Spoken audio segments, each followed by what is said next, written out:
तो मेरा नाम इशिता जैन है। आप यहाँ किनाया ऑर्गेनिक फार्म्स में है। ये तिबारिया में स्थित है, जयपुर में, राजस्थान में। और हमारे पास सारी गिर गाय हैं, जैसे कि आप देख इसमें है। ये तिबारिया में स्थित है, जयपुर में, राजस्थान में।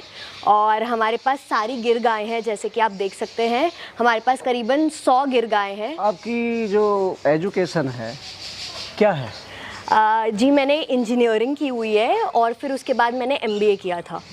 मुझे लगा, तभी मैंने आपसे पूछा है कि आप हाईली एजुकेटेड हैं। हाँ जी। तो आप ये गोवंश जो पालने में कैसे रुचि रखते हैं आप? एक्चुअली मेरा इंटरेस्ट हमेशा से रहा है इसमें। मेरे हस्बैंड ने 5 साल पहले ये स्टार्ट किया था फार्म। 5-5.5 साल हो गए हैं।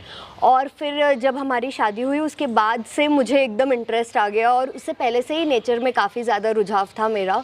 तो उसके बाद से हम दोनों मिलके ही ये गौशाला को बहुत अच्छे से चलाते हैं और सब गायों की सेवा करते हैं। क्या विशेषताएं होती हैं? लोगों को नहीं पता, गिर नाम सुना है जी, खुद मुझे भी नहीं पता कि कितने इसके विशेषताएं हैं।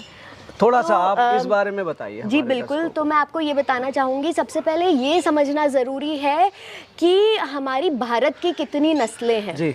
जो 2 कैटेगरी होती है, एक होता है विदेशी गाय जो कि HF जर्सी होती है, और एक होता है देसी गाय, हमारी भारत की जो एक्चुअल नस्ल है, जो पुराने ज़माने से है। तो उसमें से एक नस्ल होती है गिर। ये गुजरात की नस्ल होती है। तो इनके काफ़ी डिफाइनिंग फीचर्स होते हैं कि फिजिकल कैरेक्टरिस्टिक्स बहुत अलग होती हैं। जैसे कि आप देखें तो इनके जो कान होते हैं वो अंदर की तरफ घूमे हुए होते हैं। मतलब अंदर की तरफ आप एक सिक्का रख दे तो वो आप रख सकते हैं, होल्ड हो जाएगा। आप अगर इनके सींग देखें तो ये कान से छू के जाने चाहिए। इनका जो माथा होता है, मस्तिष्क, अगर आप देखेंगे तो वो उल्टे मटके की तरह आपको दिखेगा। इनकी हम्प की मैं बात करूं तो वो 90 डिग्री बनाना चाहिए विद द बैक, अगर मैं और डिटेल में जाऊं तो।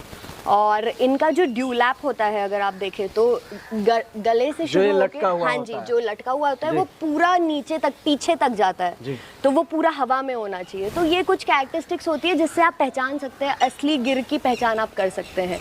इनके अगर मैं और डिटेल में जाऊँ तो जैसे अगर आप इनका थन देखें तो ये काफ़ी टाइट और फिट होना चाहिए। अगर किसी को लेनी है गाय, या उनको समझ नहीं आ रहा है कि किस तरह से गाय लेनी है, मिल्किंग के हिसाब से कैसी गाय ले, तो उनके जो थन होते हैं वो टाइट और फिट होने चाहिए, इक्वी डिस्टेंट पे होने चाहिए इनके टीथ्स।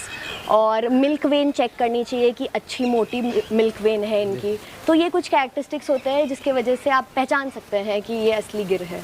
मैडम, मिल्किंग कैसी है गिर गाय की? गिर गाय की मिल्किंग एवरेज में 5 to 6 लीटर्स मिल्क रहता है। मतलब आप एक्सपेक्ट करें कि बहुत ज़्यादा मिल्क मिलेगा तो ऐसा होता नहीं है। आप बहुत लोगों के यहाँ देखे होंगे कि हमारी गाय तो इतना दूध देती है, इतना दूध होती है, वो पॉसिबल नहीं होता। वो एक बार चलो दे दी हो, पर अदरवाइज आप देखें तो कि इतना ही रहता है। वही है, जैसे सोना है कम मात्रा में पाया जाता है तभी उसकी वैल्यू है। बिल्कुल बिल्कुल। जब वो कम प्रोडक्शन है उसी वजह से उसकी वैल्यू है। हाँ जी। मतलब एक प्यूरिफाई होके इसका जो है A2 मिल्क बोलते हैं। A2 मिल्क बोलते हैं। ये A2 इसलिए बोलते हैं क्योंकि इन गायों में A2 प्रोटीन पाया जाता है इनके दूध में। जर्सी HF के दूध में A1 प्रोटीन होता है जो सेहत के लिए अच्छा नहीं होता। इनके दूध में A2 प्रोटीन होता है, इसलिए इनकी सेहत के लिए ये बहुत अच्छा होता है। ओवरऑल ग्रोथ के लिए बहुत अच्छा होता है, इम्यूनिटी के लिए बहुत अच्छा होता है। तो ये बहुत अच्छा होता है। ओवरऑल ग्रोथ के लिए बहुत अच्छा होता है, इम्यूनिटी के लिए बहुत अच्छा होता है। तो इसलिए ये सोने से कम तो बिल्कुल भी नहीं है। जो आपका ये मॉडल है जी, ये ब्रीडिंग मॉडल है? हाँ जी, हम पूरा संवर्धन पे ही काम करते हैं। मतलब नस्ल सुधार पे आप काम? बिल्कुल बिल्कुल। हमारा मेन एजेंडा ही वो है। घी, दूध, ये सब बाय प्रोडक्ट्स है, बट असल में ये बहुत ज़रूरी है कि हम इस नस्ल को आगे बढ़ाएं और ज़्यादा से ज़्यादा लोगों को अवेयर करें इसके बारे में। नस्ल सुधार के लिए बुल का बहुत इम्पोर्टेंस है। जितना टोटल गाय उतना ही वैल्यू बुल की भी है। इनफैक्ट मैं बोलूँगी ज़्यादा वैल्यू कहेंगे आप बुल की, तो बहुत ऑफ कोर्स वैल्यू रहती है, क्योंकि बुल से ही आगे की जनरेशन बेटर बन सकती है। तो बुल तो आपका बहुत अच्छा होना ज़रूरी है। बुल से मैंने इसलिए जिक्र किया कि आपके पास जो बुल है उसके क्या कैरेक्टरिस्टिक्स हैं, थोड़ा इस बारे में बताइए। बिल्कुल। तो जैसे कि आप देख सकते हैं हमारा एक ब्रीडिंग बुल है राज। तो राज के बारे में मैं आपको बताना चाहूँगी। ये हमने भावनगर से ही लिया था, भावनगर ब्लड लाइन का है। और इसके रिजल्ट्स अब हम देख रहे हैं, इतने बढ़िया रिजल्ट्स हैं इनकी।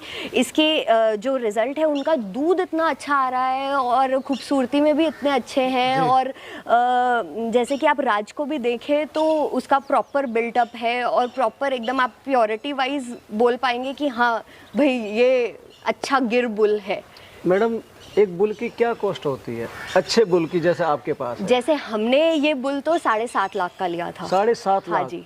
मैडम ट्रैक्टर आ जाता है इतने में, गाड़ी आ जाती है एक अच्छी खासी, पर कोई कंपैरिजन ही नहीं है। आप बुल तो कोई मतलब इसकी कोई वैल्यू, आप प्राइसलेस होता है। इसलिए किया है कि लोगों को वैल्यू पता लगे कि बुल की क्या कीमत होती है। जी वही। और होता ये है कि जैसे आप हमारी गौशाला में देखें, हम संवर्धन पे काम करते हैं, तो जितने भी हमारे मेल काफ्स भी होते हैं तो वो इतने अच्छे होते हैं कि लोग ब्रीडिंग के लिए ले सकते हैं उन्हें। बिल्कुल। लोग लेके भी जाते हैं ब्रीडिंग के लिए। बच्चे तो राज के ही है ना। एग्जैक्टली। तो उसके वो भी हमारे, ऐसा नहीं रहता है कि हम मेल काफ्स को कहीं पे भी छोड़ दिए या उनके तरफ ध्यान नहीं दे रहे, हम उनको भी बहुत अच्छे से पालते हैं, बड़ा करते हैं। बुल जब चुनते हैं तो ये देखते हैं कि बुल की जो मदर थी जी, वो कितना दूध देती थी। हाँ उसी हिसाब से कि आगे यही जनरेशन यही जीन्स लेके जाएगा। जी जी। तो जी। इसकी माँ का क्या रिकॉर्ड था?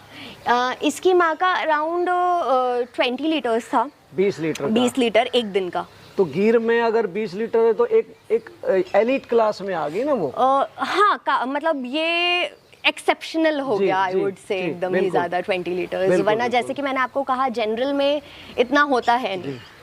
मैडम आपने कहा कि हम बाय प्रोडक्ट के तौर पे अपना ये चीज़ें बनाते हैं, घी और दूध। जी। मेन आप जो मिल्क है अपने काफ को पिलाते हैं। हाँ जी, हम दिस इज़ वेरी इम्पोर्टेंट कि 2 थन का तो काफ को ही दे दूध, क्योंकि तभी तो हम जब नस्ल सुधार पे काम ही कर रहे हैं तो ये तो बहुत ज़रूरी है कि हम बच्चों को पूरा उनका हक दे दूध का। मैडम तो मुझे पता है क्योंकि गांव में पैदा हुआ हूँ, गांव में पला हूँ। जब हम छोटे होते थे तो 2 थनों का पिलाया जाता था। जब बच्चा चारा खाने लगता था तो 1 थन का देते थे। हाँ जी, बिल्कुल। क्योंकि अगर हम उसको नहीं पिलाएंगे तो नस्ल सुधरेगी कैसे? हम बच्चों पे ही ध्यान नहीं देंगे तो ये तो आप बचे हुए दूध से क्या करते हैं?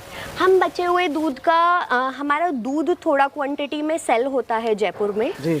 और बचे हुए दूध का हम वैदिक प्रोसेस से घी बनाते हैं जी। तो जैसे कि आप जानते हैं कि वैदिक प्रोसेस मतलब हम पहले पूरे दूध को दही में कन्वर्ट करते हैं, फिर उसका बिलोना करते हैं ब्रह्म मुहूर्त के टाइम पे, मतलब 3:30 से 5:30 रात। हमारी अम्मा भी वही, सुबह हम सो के भी नहीं उठते थे उस समय, हमारा वो बिलोना। हाँ जी। और फिर उससे जो मक्खन अलग होता है वो हम कंडों के ऊपर मिट्टी के बर्तन में उपलों के ऊपर, हाँ जी, जिसको हारा बोलते हैं या कई लोग बरोसी भी बोलते हैं, उसमें गर्म किया जाता है धीमी आंच पे। जी, धीमी आंच पे, क्योंकि उसके न्यूट्रिएंट्स इंटैक्ट रहते हैं उस वजह से और इनहैंस होते हैं। तो ये क्योंकि टेम्परेचर ज्यादा हो, न्यूट्रिएंट्स उसके सबसाइड हो सकते हैं। हाँ जी, बिल्कुल। जी।